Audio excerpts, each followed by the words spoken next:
الصلاة والسلام والتحية والإكرام على سيدنا ونبينا وشفيع ذنوبنا وطبيب نفوسنا رحمة للعالمين أبي القاسم مصطفى محمد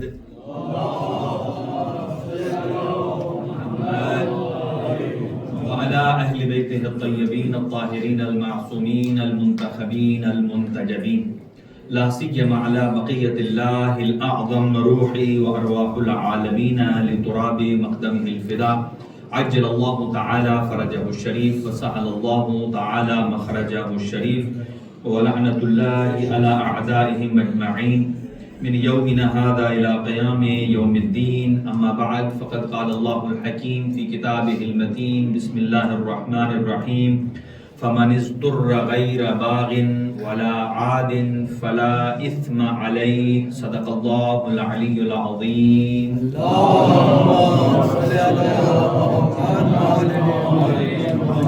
اللہ تعالیٰ کی ذات تمام مومنین اور مومنات کے حوائج شرعیہ پورے فرمائے اور حضرت ام البنین جو کہ باب الحوائج حضرت ابو الفضل العباس علیہ السلام کی والدہ گرامی ہیں، اللہ تعالیٰ کی ذات باب الحوائج کے صدقے میں تمام حاضرین کی مشکلات کو آسان فرمائے اور دنیائے تشیع کی محافظت فرمائے اور شر شیطان سے محفوظ اور مامون فرمائے. ہم سب کو سیرت حضرت ام البنین کی نقش قدم پر چلنے کی توفیق عنایت فرمائے اور آج کے تبرک میں جن مومنین نے حصہ ڈالا ہے اللہ تعالیٰ کی ذات ان کے مال و رزق میں برکت عطا فرمائے اور خداوند عالم ان کے گھروں پر اپنی رحمتیں اور برکتیں نازل فرمائے. مریضوں کو جلد از جلد شفا عطا فرمائے. خاص طور سے جناب الفقار موسیٰ صاحب ہیں، محترم شہباز صاحب ان کی اہلیہ ہیں اور ہمارے کاظم حسین صاحب ہیں اور محترم ضامن صاحب ہیں، محمد حسین شاہ صاحب ہیں. اللہ تعالیٰ ان تمام جملہ بیماروں کو شفائے کلی فرمائے. اپنی دعاؤں کی استجابت کے لیے ایک صلوات مرحبا.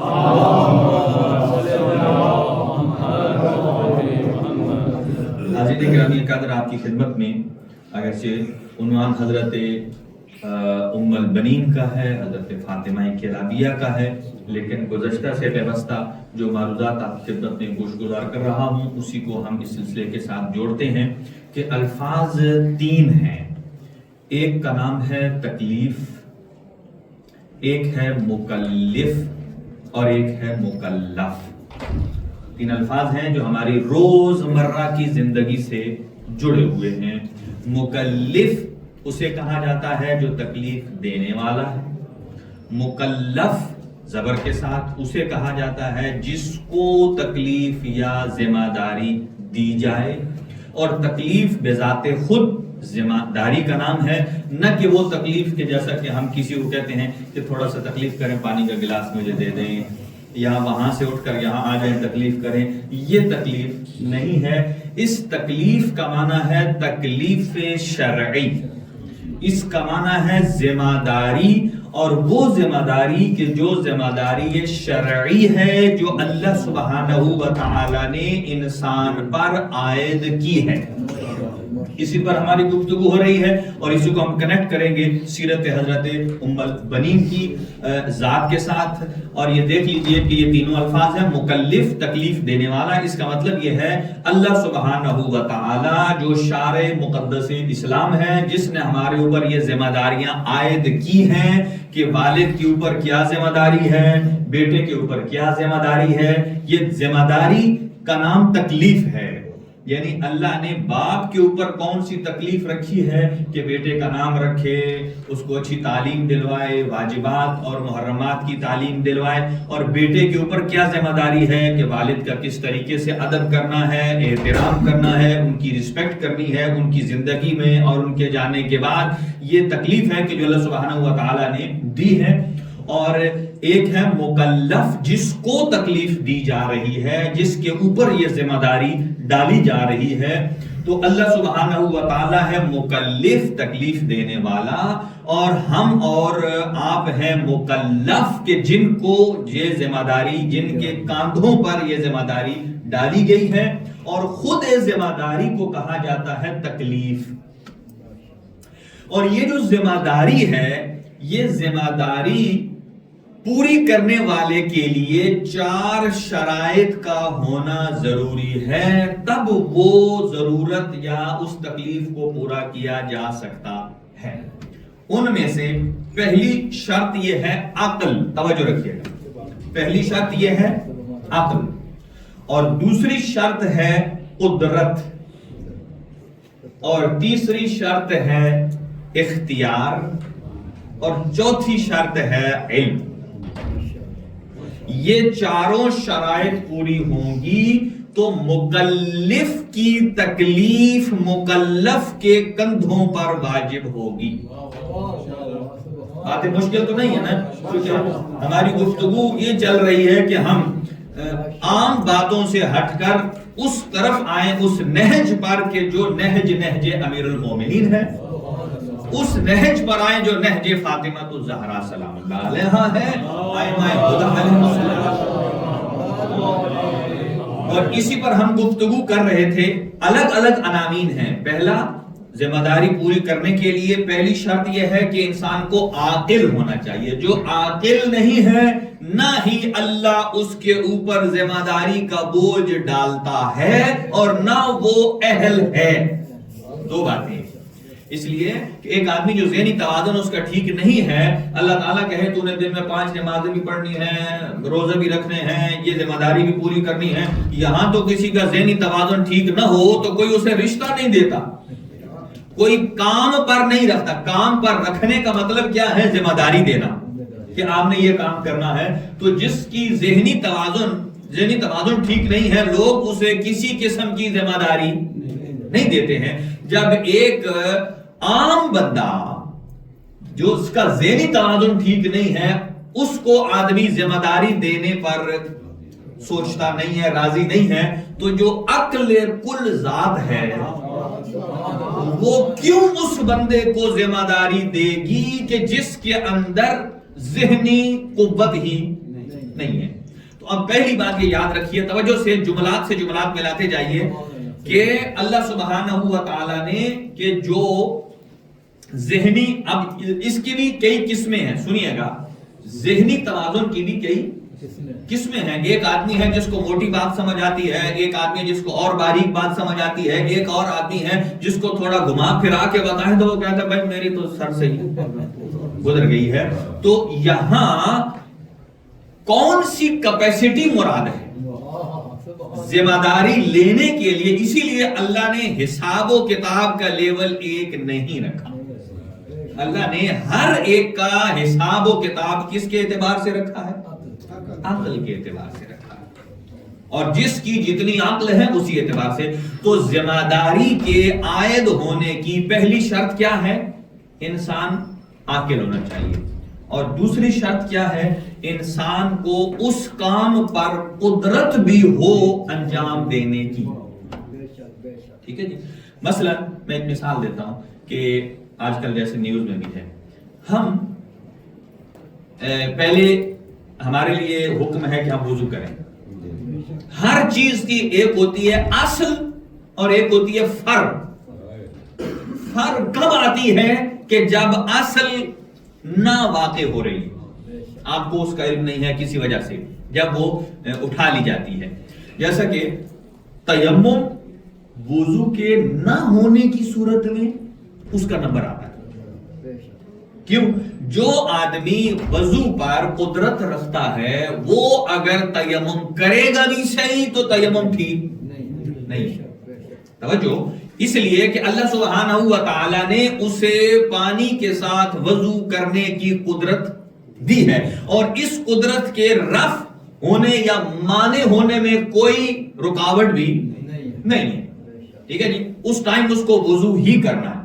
لیکن جب اصل فاقد ہو جائے کسی وجہ سے، مثلا بیماری کی وجہ سے پانی یوز نہیں کر سکتا ہے، بستر پر لیٹا ہوا ہے، اٹھ نہیں سکتا ہے، ہاسپٹل میں ہے، جب پہلی چیز کے اوپر قدرت نہیں رکھتا کہ اللہ نے جس کے اوپر ذمہ داری ڈالی ہے، تو پھر سیکنڈ باری آتی ہے کس کی؟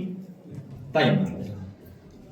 تو گویا تیمم کی باری فرعی کیفیت میں ہے، اصلی کیفیت میں نہیں ہے۔ گویا یوں کہیے وضو حالت اختیار کے لیے ہے اور تیمم حالت اضطرار کے لیے ہے. جب آدمی قوت نہیں رکھتا اس کا مطلب یہ ہے کہ وہ حالت اختیار سے باہر چلا جائے. جیسا کہ اصل اختیار قدرت کیا ہے؟ اللہ تعالیٰ نے کیا کہا ہے کہ نماز لیٹ کر پڑھنی ہے یا بیٹھ کر؟ کھڑے ہو کے. اصل کیا ہے؟ کھڑے ہو کر پڑھنا. اور اگر آدمی کھڑا ہو کے پڑھ سکتا ہو اور پھر بیٹھ کے پڑھ دے تو مجھے بتائیے یہ قابل قبول ہے یا نہیں؟ کیوں نہیں ہے؟ وجہ کیا ہے؟ اس لیے کہ جب اصل پر قدرت رکھتا ہے تو فرع کی باری نہیں آئے گی. اور اسی طرح جب آدمی بیٹھ کر نماز پڑھنے پر قدرت رکھتا ہو اور آدمی لیٹ کر پڑھے وہ قابل قبول ہے؟ کیوں؟ اس لیے کہ اس سے ایک درجہ پہلے پر قدرت رکھتا تھا. تو یہ درجات ہیں قدرت اور عدم قدرت میں، سٹیجز ہیں. جب پہلی چیز پر قدرت نہیں رکھے گا تو پھر دوسری آئے گی، جب دوسری پر نہیں رکھے گا تو پھر لیٹ کر، اگر لیٹ کر بھی نہیں پڑھ سکتا پھر آنکھوں کے اشارے کے ساتھ. یہ گریجولی یہ ڈیپینڈ کرتا ہے قدرت پر. جیسے کہ آج کل آپ نے نماز میں دیکھا، شکر کریں کہ اللہ تعالیٰ کے ذات نے آپ کو مکتب اہل بیت میں بھیجا ہے. اور یہ ہم نے کوئی اللہ کو لیٹر لکھ کر ڈیمانڈ نہیں کی تھی، یہ اس کی عنایت ہے.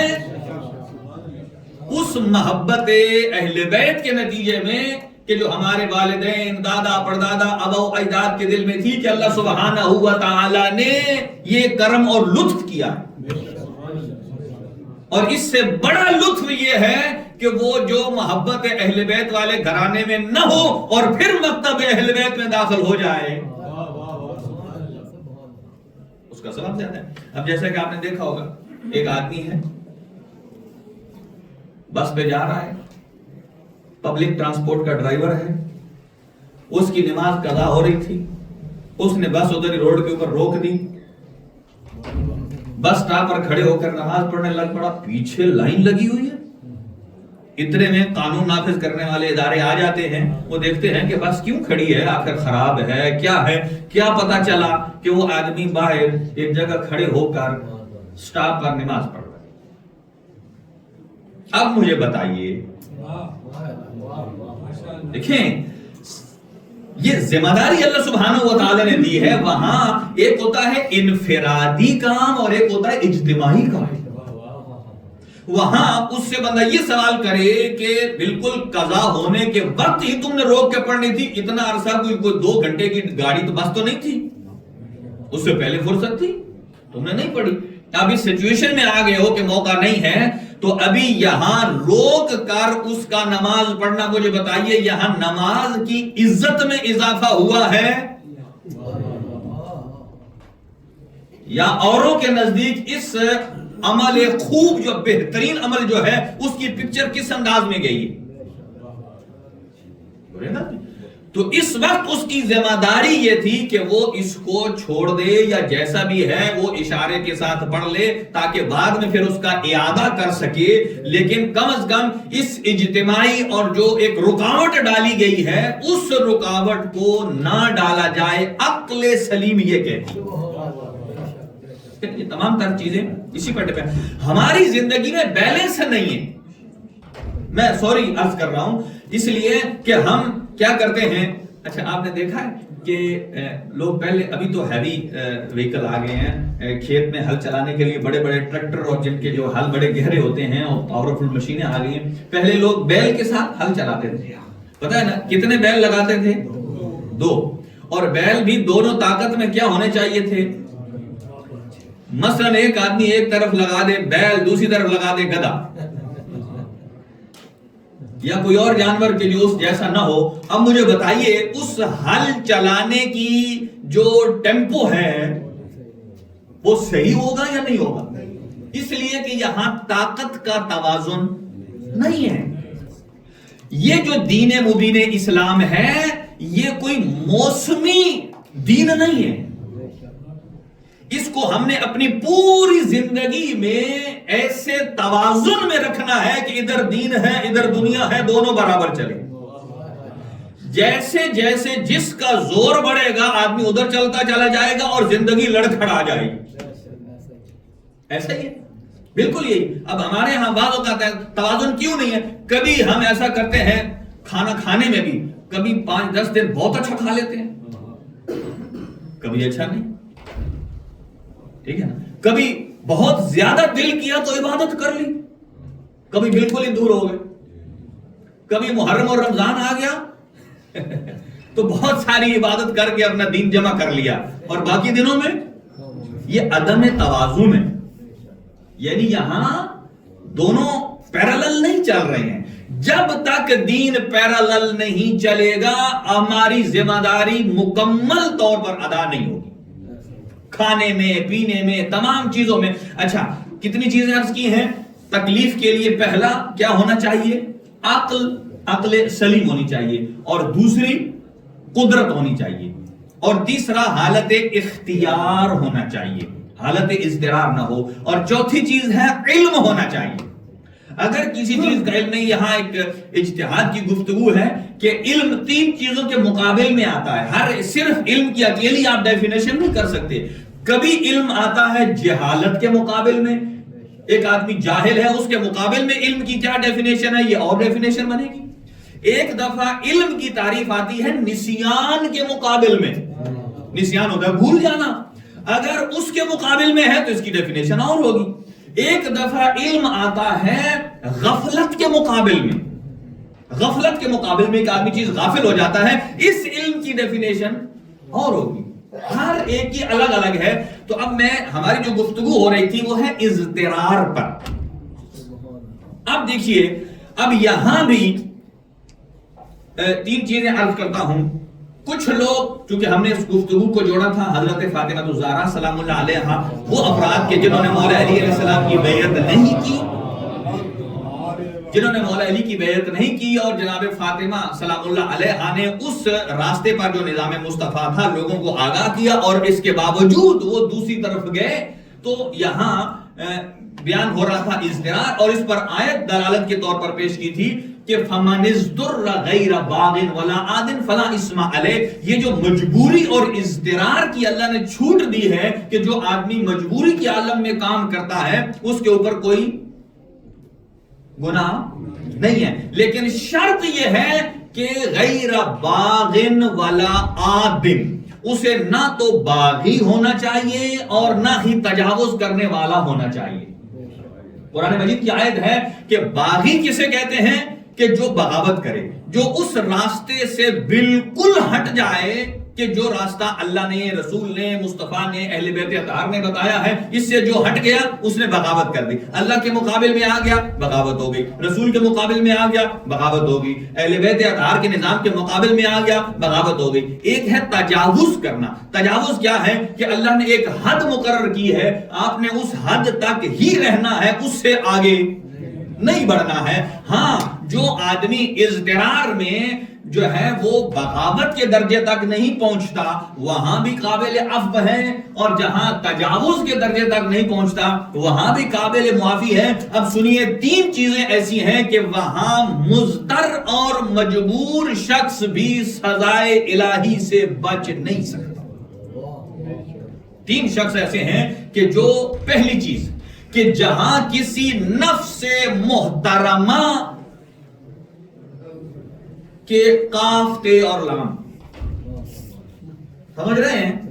کسی نفس محترمہ کسے کہتے ہیں؟ کہ وہ وجود کہ جس کا احترام لازمی ہو، ٹھیک ہے، اس کو ختم کرنے کے لیے کوئی مجبور کرے.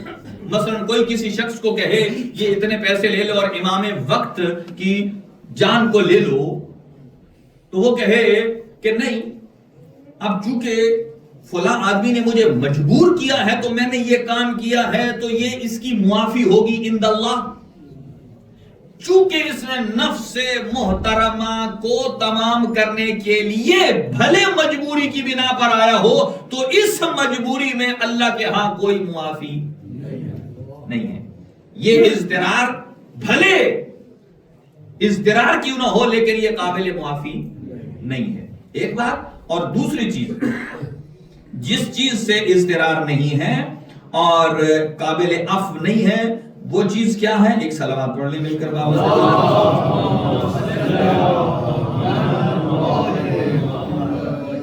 ایک چیز جو قابل عفو نہیں ہے وہ یہ ہے کہ انسان نفس محترمہ کی طرف آ جائے، اور دوسرا اضطرار ہے کہ جس میں کوئی مشقت آئے، مثلا امام وقت آج امام زمان تشریف لے آئیں اور کہیں کہ فلاں میدان میں جاؤ، بندہ کہے اگر میں وہاں گیا تو مجھے نقصان ہو سکتا ہے، مثلا مجھے کوئی زخم لگ سکتا ہے، میرا فریکچر ہو سکتا ہے، اس سے بچنے کے لیے اگر وہ کہتا ہے میں تو مجبور ہوں نہیں جاتا، تو ایسی کیفیت میں بھی اضطرار قابل قبول نہیں ہے۔ دو باتیں۔ اور تیسرا وہ امور جو دین کی بنیاد شمار ہوتے ہیں، توجہ، وہ امور جو دین کی بنیاد شمار ہوتے ہیں، وہاں بھی اگر کوئی آدمی مجبور کرے تو تب بھی یہ اجبار قابل معافی نہیں ہے۔ اس کی مثال جو روایات میں دی جاتی ہے وہ یہ ہے کہ کوئی آدمی مصحف شریف قرآن مجید کی توہین پر مجبور کسی کوئی کرے تو کیا کہ جب وہ توہین کر لے تو کیا عند اللہ یہ محفوظ ہے یا سزا کا مستحق ہے؟ سزا کا مستحق ہے۔ کیوں؟ اس لیے کہ یہ مصحف قرآن مجید ایک ایسی چیز ہے کہ جو اسلام کی بنیاد ہے، جو ہے حضرات کی، یہ چونکہ بنیاد ہے لہذا یہاں کوئی اضطرار قابل قبول نہیں ہے۔ اور تیسری چیز یہ ہے کہ کوئی آدمی جو ہے وہ خانہ کعبہ کی توہین کرے، چونکہ خانہ کعبہ دین اسلام کی بنیادوں میں سے ایسا ہے، تو یہاں پر بھی اگر کوئی کسی آدمی کو مجبور کرے اور مجبوری کے باوجود باقی ہر جگہ گنجائش ہے لیکن یہاں کوئی معافی کی گنجائش نہیں ہے۔ اور اس کے بعد کا جملہ آتا ہے کہ کوئی آدمی حجت خدا کے خون کے در پہ ہو جائے تو یہ اضطرار بھی قابل معافی نہیں ہے۔ اب دیکھ لیجئے کہ جس آدمی نے بھلے اختیار میں کام کیا ہو تو گناہگار ہے ہی ہے، اور جس نے حالت اضطرار میں بھی آ کر جناب سیدہ سلام اللہ علیہا کے دروازے کی توہین کی ہو، چونکہ دروازہ زہرا صرف دروازہ زہرا نہیں ہے، وہ بنیاد اسلام ہے۔ اور اسی طرح امام حسین علیہ السلام کے ساتھ مقابل میں جو امام حسین علیہ السلام سے لڑائی کرنے آئے اور امام حسین علیہ السلام کے خون میں یا اہل بیت اطہار علیہ السلام کی شہادت میں شریک ہوئے ہیں، قتل میں شریک ہوئے ہیں، ان کو اگرچہ مجبور کیا گیا ہو آپ یہ کرو نہیں تو جان سے مار دیں گے، اس کے باوجود بھی قابل عفو نہیں ہے، اس لیے کہ حسین ابن علی نام ہے بنیاد اسلام کا۔ کربلا مولا امام حسین علیہ السلام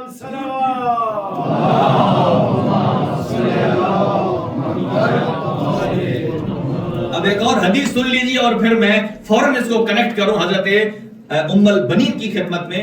آیہ مجیدہ ہے فَلِلَّهِ الْحُجَّةُ الْبَالِغَةُ، فَلِلَّهِ الْحُجَّةُ الْبَالِغَةُ، کہ اللہ کے لیے حجت ہے کہ جو ہر ایک بندے تک پہنچنے والی ہے، یعنی اللہ سبحانہ و تعالی محشر کے میدان میں جو بندہ اس کے پاس آئے گا، چاہے اس نے کام اچھا کیا ہے یا برا کیا ہے، ہر دو صورت میں اللہ کی حجت اس پر قائم ہوگی۔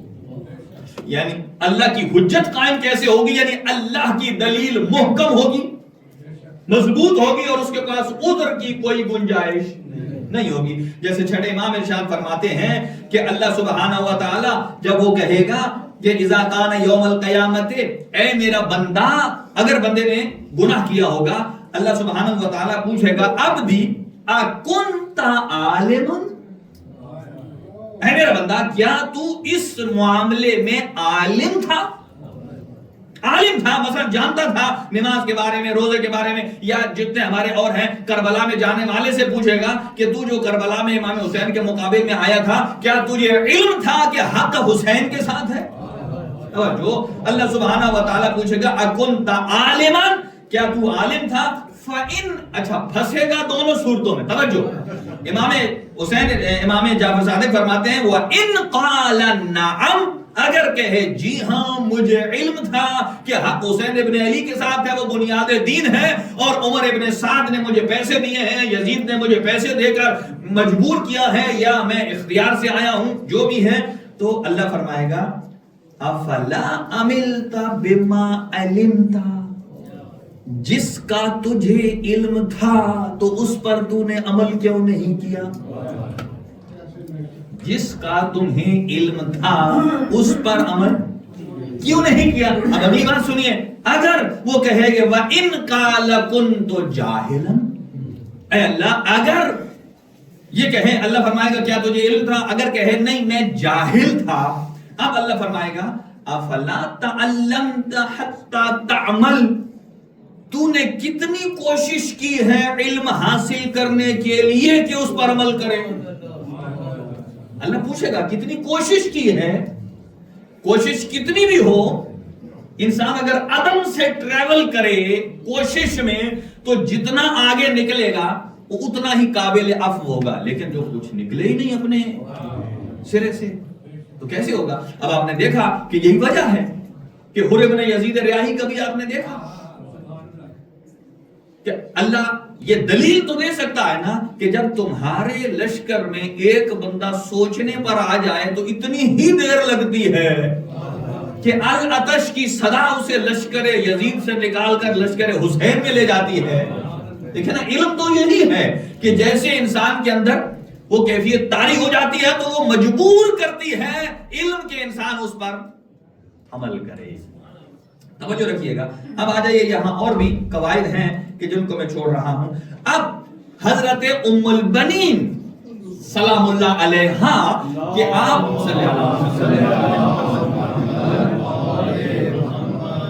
اب آپ مدینہ میں رہتی ہیں، توجہ، حضرت محمد حنفیہ مدینہ میں رہتے ہیں، حضرت عبداللہ ابن جعفر طیار مدینہ میں رہتے ہیں، بی بی ام سلمہ زوجہ نبی صلی اللہ علیہ وآلہ وسلم مدینہ میں رہتی ہیں، اور امام حسین علیہ السلام اپنے امان و انصار حضرت عباس اور آپ کے تینوں بھائیوں کے ساتھ آتے ہیں۔ اب یہاں سوال یہ پیدا ہوتا ہے، آیا وہ افراد جو مدینہ میں رہے ہیں یہ حالت اختیار میں رہے ہیں یا حالت اضطرار میں رہے ہیں یا حکم امام کی تعمیل کرتے ہوئے رہے ہیں؟ دیکھیں یہ بنیادی بات ہے، تاریخ بیان کرنا اور ہے اور اس کے علل اور اسباب کی طرف جانا اور ہے۔ دیکھ لیجئے، پہلی تو بات یہ ہے کہ کسی بھی تکلیف پر میں نے ابھی عرض کیا ہے کہ 4 شرطوں کا ہونا ضروری ہے۔ پہلا عاقل ہونا چاہیے، دوسرا اس کام پر قدرت رکھتے ہوئے ہونا چاہیے، تیسرا اس کام پر اختیار ہونا چاہیے، اختیار کا مقابل اضطرار ہے، اور چوتھا اس کے بارے میں علم ہونا چاہیے۔ اب مجھے بتائیے یہ جتنی شخصیات رہی ہیں ساری کی ساری عالم تھیں، عاقل تھیں یا نہیں تھیں؟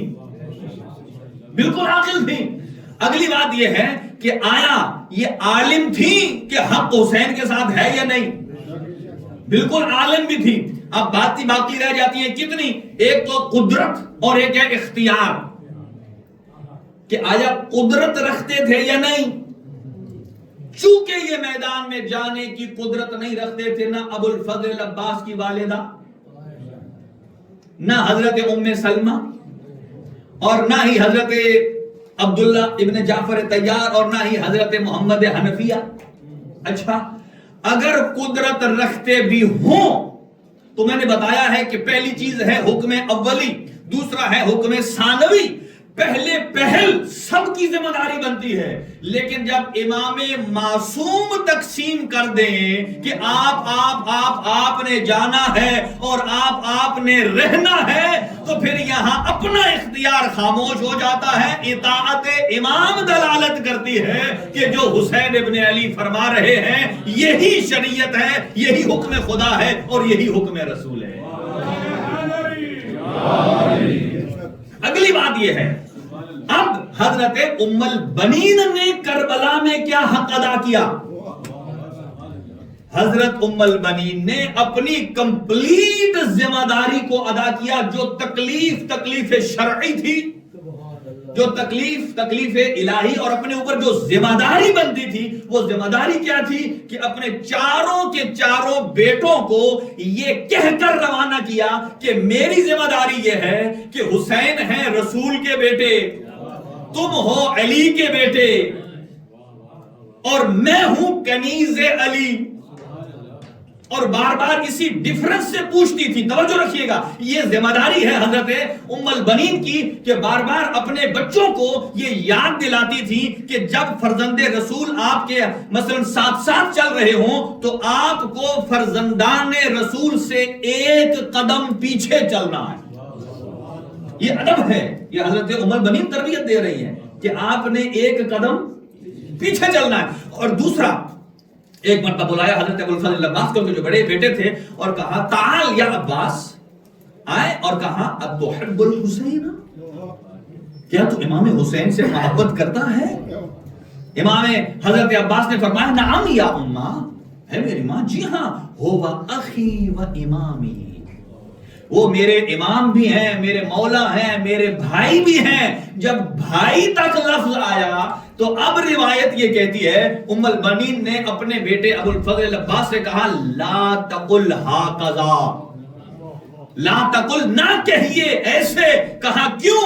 اس لیے کہ انا و انتا، میں اور آپ، صرف یہ نہیں کہا میں اور آپ، وَمَنْ عَلَى الْأَرْضِ تَحْتَ السَّمَاءِ، اور میں اور آپ اور جو کچھ آسمان کے نیچے روئے زمین کے اوپر ہے، نحن فداء تراب اقدام ابی عبداللہ الحسین، کہ ہم حسین ابن علی کے قدموں کے نیچے آنے والی خاک اور گرد پر بھی قربان ہیں.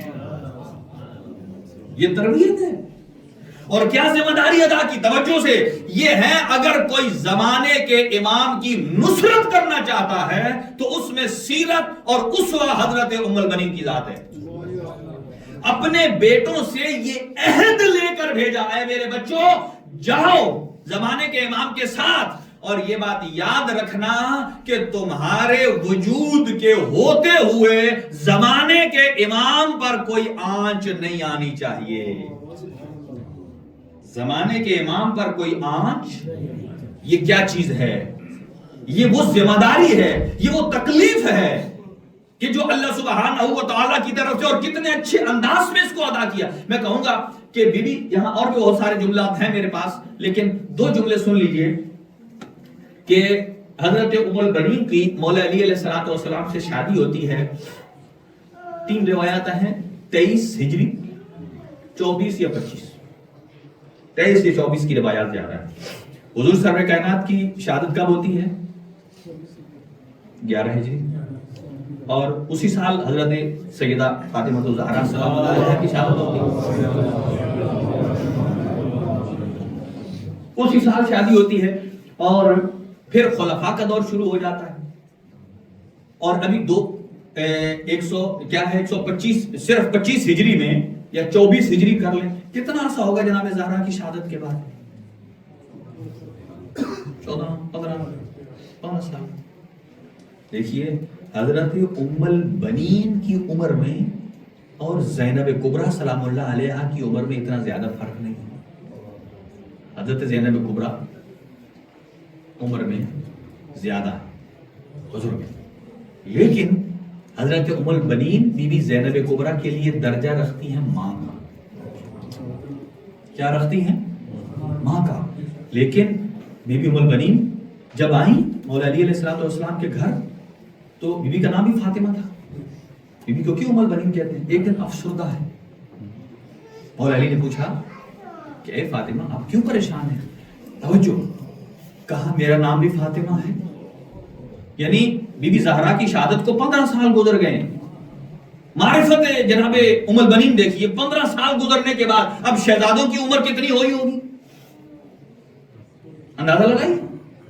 تب اتنے عرصے کے بعد جب بی بی پریشان ہے تو کہا جب آپ مجھے فاطمہ کہہ کر پکارتے ہیں، مولا سے کہا جب آپ فاطمہ کہہ کر پکارتے ہیں تو میں یہ سمجھتی ہوں کہ شہزادوں کی توجہ حضرت فاطمہ الزہرا کی طرف جاتی ہے.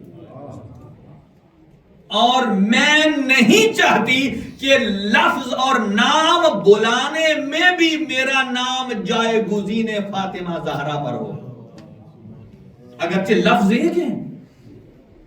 تب امیر المومنین نے فرمایا انت ام البنین، آپ بچوں کی ماں ہیں۔ کہا یا امیر المومنین ابھی تو میرے پاس کوئی اولاد نہیں ہے۔ کہا اللہ آپ کو اولاد عطا کرے گا، آپ بچوں کی ماں ہوں گی۔ اور سنیے گا، اور جب مولا علی علیہ الصلوۃ والسلام نے حضرت عقیل کو بھیجا رشتے کے لیے، اور جب وہاں گئی، یہ 2 خواب ہیں جن کا تذکرہ ہوتا ہے۔ جیسے ہی وہاں گئے 3 دن مہمانی میں رہے، اور پھر حضرت عقیل نے مولا علی کا پیغام پہنچایا رشتے کے خواستگاری کے لیے، اور فوراً حضرت حزام نے کہا آپ رکیے، میں بیٹی سے پوچھ کے آتا ہوں۔ یہ کیا بتا رہا ہے؟ اس کا مطلب یہ ہے حضرت ام البنین کے والد نے، چاہتے تو ولی ہیں، کیا کہا کہ میں بیٹی کی رضا پوچھتا ہوں۔ اچھا، جب ادھر آئے بیٹی سے پوچھنے کے لیے، ادھر ماں حضرت سمامہ ان کا نام ہے، اور ماں اور بیٹی کے درمیان یہ گفتگو چل رہی تھی کہ حضرت ام البنین نے رات کو خواب دیکھا۔ اب دیکھ لیجئے، رات کو خواب دیکھا، اور بی بی کہتی ہیں ام البنین کہ میں نے خواب دیکھا، اور خواب میں نے کیا دیکھا؟ سرسبز موسم ہے اور سما ہے، اور وہاں بہت ہی بہترین موسم ہے، اور بالکل رات کا ماحول ہے، اور میں نے کیا دیکھا کہ ایک اوپر سے چاند کا ٹکڑا کٹا اور میری گود میں گرا۔ اخذتها وضممتها الى صدری، میں نے اس کے چاند کو پکڑا اور اپنے سینے کے ساتھ لگایا۔ جیسے ہی وہ چاند میری گود میں آیا تو میرے ارد گرد نور کا حلقہ بن گیا، میرے ارد گرد نور کا حلقہ بن گیا۔ اور اس کے بعد میں نے دیکھا کہ یکے بعد دیگرے 3 ستارے آسمان سے ٹوٹتے ہیں اور میری گود میں آ جاتے ہیں۔ جب یہ منظر دیکھا تو کہا کہ میں ابھی حیرت زدہ ہی تھی کہ ہاتف غیبی سے آواز آئی۔ توجہ، یہ بی بی ام البنین کرتی ہیں کہ ہاتف غیبی کی آواز کیا آئی؟ بشرا کے فاطمہ بالسعادت الغراء، اے فاطمہ آپ کو بشارت دی جاتی ہے کہ آپ صاحب شرف بننے والی ہیں اور آپ کو سرداری نصیب ہونے والی ہے۔ ثلاثۃ انجم مظاہر القمر، اور آپ کو 3 ستارے عطا ہونے والے ہیں، اور ایک قمر اور چاند عطا ہونے والا ہے۔ اور یہ کہاں سے عطا ہونے والے ہیں؟ ابوہم سید فی الخلق کاتبہ، اور ان کا بابا وہ ہوگا کہ تمام عرب اور عجب میں اس سے بڑا کوئی بعد پیغمبر سردار نہیں ہے۔ وبعد الرسول قضا قد جاء فی الخبر، اور روایات میں یہی آیا ہے کہ نبی کے بعد اگر کوئی سرداری کا حق رکھتا ہے تو اسی چاند اور 3 ستاروں کا باپ سید و سردار علی ہے۔ توجہ، یہ خواب سنا رہی ہیں اپنی والدہ کو، اور جب باپ نے یہ پیغام پہنچایا کہ امیر المؤمنین کا رشتہ آیا ہے، تو حضرت عقیل کے جواب میں جو حضرت حزام نے پہلے جملہ کہا، اور کہا کہ اے عقیل ابن ابی طالب، میرے گھر میں تو کوئی ایسا فرد نہیں ہے کہ جو شایان شان ذات علی ہو، شایان شان علی ہو۔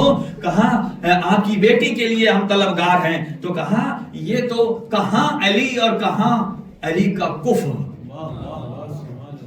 اگر میری بیٹی نوکری علی کے لیے کام آ جائے تو مجھ سے بڑی کوئی سرداری میرے پاس نہیں ہے۔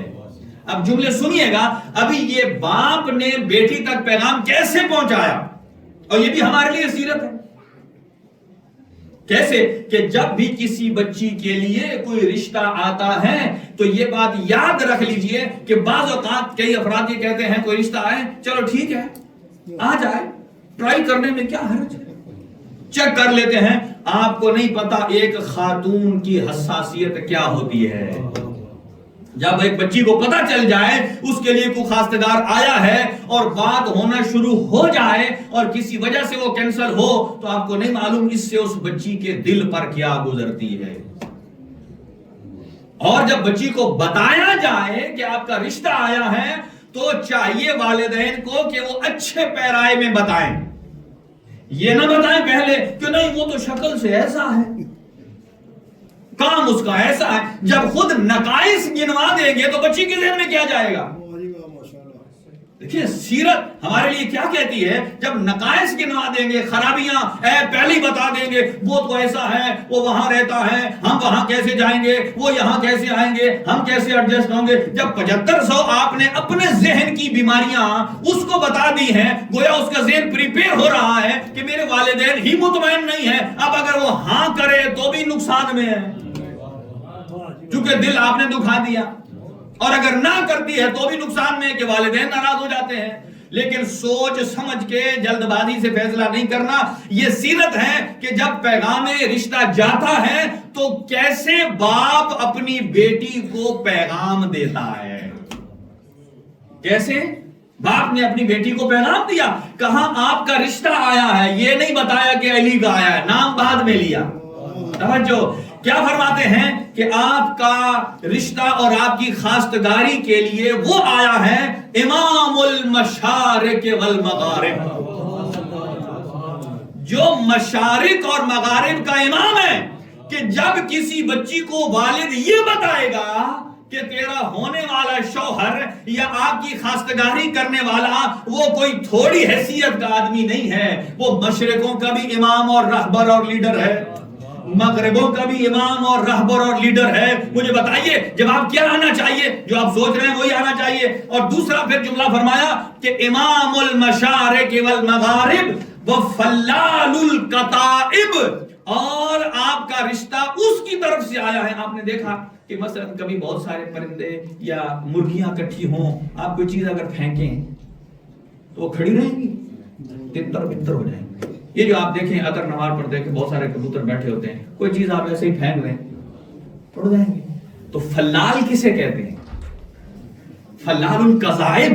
کہا کہ جیسے پرندے بیٹھے ہوں اور آپ کوئی چیز پھینکیں اور وہ اس کے خوف سے بکھر جائیں، کہا جس کا رشتہ آپ کے لیے آیا ہے وہ فلال الکذائب ہے، کہ جب جھوٹے جمع ہو کر اسلام کے خلاف سازشیں تیار کر رہے ہوں اور تیرا ہونے والا شوہر اگر وہاں آ جائے تو جیسے پرندے خوف سے بکھر جاتے ہیں، ذات علی سے جھوٹے بکھر جاتے ہیں.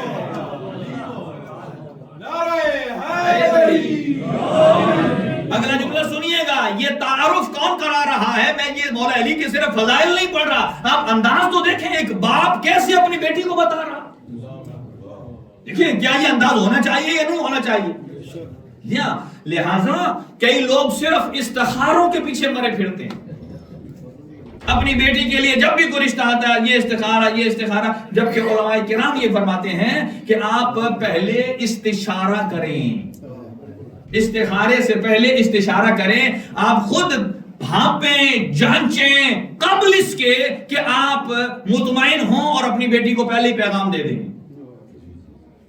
دیکھیں بیٹیاں حساس ہوتی ہیں، وہ پیغام دیں جس کو آپ پہلے تسلی کر چکے ہیں. لیکن یہاں ہوتا کیا ہے؟ یہاں والد اور والدہ اگر ایک پیج پر نہیں ہے تو وہاں خراب بچے ہو جاتے ہیں. اب ایک رشتہ آتا ہے، اگر والدہ کی طرف والوں سے آ گیا ہے تو والد انکار کرے گا، اگر والد کی طرف سے آ گیا ہے تو والدہ کہے گی یہ اچھا نہیں ہے، یہ اچھا نہیں ہے. اب نقصان کس کا ہو رہا ہے؟ یہ تو اپنی عمر گزار گئے.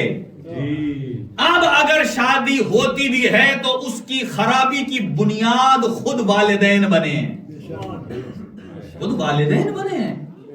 دیکھیں اگر کھینچا تانی لگی رہے اس کا مطلب یہ ہے کہ نقصان تو اولاد کا ہے. اسی لیے کہا جاتا ہے ایک بچہ جو صرف والد کے پاس پلتا ہے وہ بہادر ہوتا ہے کیونکہ والد کے سلطے میں رہا ہے، لیکن اس کی بہادری بعض اوقات بڑھ جاتی ہے اور وہ چلی جاتی ہے کہاں؟ بہادری سے نکل کر کسے کیا کہتے ہیں؟ غنڈہ گردی تک. ہاں جی. اور جو صرف ماں کے پاس پلتا ہے وہ انتہائی کمزور، شرمیلا، کوئی اونچی آواز سے بات نہیں کر سکے گا چونکہ وہ اسی ماحول میں رہا ہے خواتین کے ساتھ، اس کا اثر اس کے اوپر ہو جائے گا، شائع رہے گا. لیکن جو والد اور والدہ دونوں کے ساتھ پلتا ہے اس میں دلیری بھی آتی ہے اور حیا بھی ہوتا ہے. دلیری بھی ہوتی ہے اور حیا بھی ہوتا ہے. یہ مثال ہمارے سامنے ہے کہ دیکھیے حسنین کریمین اس گھر میں موجود ہیں, حضرت ابو الفضل عباس ہیں, آپ کے 3 اور بھائی ہیں. کبھی ام البنین نے یہ نہیں کہا اپنے کہ میں نے میکے جانا اور مولا علی نے روکا ہو, اور یہ کہا آپ چلی جائیں بچوں کو نہ لے جائیں, اور کبھی یہ نہ کہا بی بی نے کہ نہیں والد یہ ادھر جا رہے ہیں تو ہمیں ادھر رکنا ہے یا روکنا ہے. نہیں, دیکھیں دنیا میں لیڈیز کے بھی رشتے ہوتے ہیں. مجھے بتائیے کربلا میں حضرت زینب کبریٰ کے ساتھ ام کلثوم کا کیا رشتہ تھا؟ کیا رشتہ تھا؟ ام فروہ کے ساتھ کیا رشتہ تھا؟ بھرجائی جسے آپ بھابھی کہتے ہیں. یا اسی طرح بی بی ام لیلہ کے ساتھ کبھی ان بیویوں کی آپس میں چپکلش ہوئی ہے؟ کیوں نہیں ہوئی؟ وجہ کیا ہے کہ جس گھر میں گفتگو ہی اللہ کے کلام سے ہوتی ہو, جس گھر میں کسی کی لیگ پولنگ نہ ہوتی ہو, اس گھر میں کیا ہونا ہے. اور یہاں تک کہ امام حسن کی زوجہ جب اجازت لینے گئی ہیں تو کیا کہا؟ یہاں چاہیے یہ تھا کہ بی بی اپنے بچے کو بچا کر رکھتی, کہتی میں دیکھتی ہوں کہ زینب کبریٰ اپنے بچے کو پہلے بھیجتی ہے یا نہیں بھیجتی. لیکن شب عاشور ہر بی بی یہ کہہ رہی تھی کہ میرا بچہ پہلے جائے. یہ تربیت ہم کہاں سے لائیں؟ یہ صرف ادعائے کنیز زہرا سے تو نہیں ہوتا جب تک کہ گھر میں ہم اس رول کو نہ اپلائی کریں. اچھا سنیے گا, باپ بیٹی کو کیا خبر دے رہا ہے؟ امام المشارق والمغارب فلال القضائب. آگے پھر فرمایا سہم اللہ السائق. سہم کہتے ہیں تیر کو, اللہ یعنی اللہ کا تیر. سائق اسے کہتے ہیں جہاں جاتا ہے پھر کبھی خطا نہیں ہوتا. اس سے دونوں مراد ہے, ایک تو تیر ہوتا ہے دشمنوں کو نابود کرنے کے لیے, اور ایک تیر استعمال ہوتا ہے پیمائش کے لیے. اب وقت نہیں ہے کہ میں عرض کروں کہ پیمائش کے لیے, جیسا کہ آپ جس جگہ موجود ہیں آپ کے پاس پانی موجود نہیں ہے تو روایت میں ہے کہ آپ اس طرف بھی کمان تیر کا پھینکیں, جتنی جگہ بنے گی وہاں تک آپ کے لیے پانی تلاش کرنا ضروری ہے. ہر طرف پھینکیں, یہاں تک اگر پانی نہیں ملتا تو پھر آپ تیمم کر لیجیے. ایک حدود ہو گئی. اس کا مطلب کیا ہے؟ سہم. تو گویا باپ بیٹی کو بتا رہا ہے کہ سہم اللہ السائق, کہ جن کا رشتہ آیا ہے وہ صرف دشمنوں کو خوفزدہ کرنے والا نہیں ہے, وہ اللہ کی حدود کا پیمانہ بھی ہے.